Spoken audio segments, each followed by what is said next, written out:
పెళ్లి అన్నది వ్యక్తిగత విషయమో కాదో అర్థమవుతుంది. పెళ్లి వ్యక్తిగత విషయము కాదు కాదు కాదు, నీ సొంత వ్యవహారం కాదది. నువ్వు ఇష్టం వచ్చిన పెళ్లి చేసుకుంటే గుండెపోటు వచ్చి చచ్చిపోవడానికి తండ్రి ఉన్నాడు, సిగ్గుతో ఏడవడానికి తల్లి ఉంది, పెళ్లి అవ్వకుండా ఏడవడానికి అక్క చెల్లెళ్ళు ఉన్నారు. నిన్ను కని పెంచి పెద్ద చేసిన తండ్రి ప్రతి క్షణం నువ్వు చేసిన ధూర్త కార్యానికి ఎంత ఏడుస్తున్నాడో ఆ తండ్రి ఏడుపులు నీకు తగలవా? నీవు స్వతంత్రులవా? ఎలా నీ సొంత వ్యవహారం అయింది? అది నీ సొంత వ్యవహారం కాదు. పెళ్లి అనేటటువంటి దాంట్లో నీ భార్య ఎవరో నిర్ణయించవలసినది తండ్రి ఒక్కడే.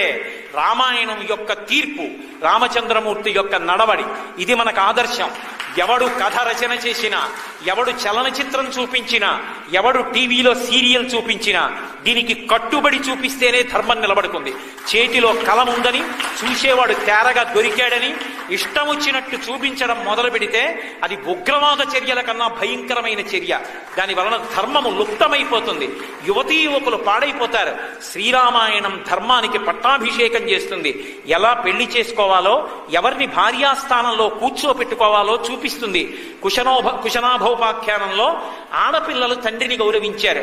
ఇక్కడ రామచంద్ర ప్రభు అంత గౌరవించాడు, సీతమ్మ తండ్రిని అంత గౌరవించింది, ఊర్మిళ అంత గౌరవించింది, మాండవి గౌరవించింది, శృతకీర్తి గౌరవించింది.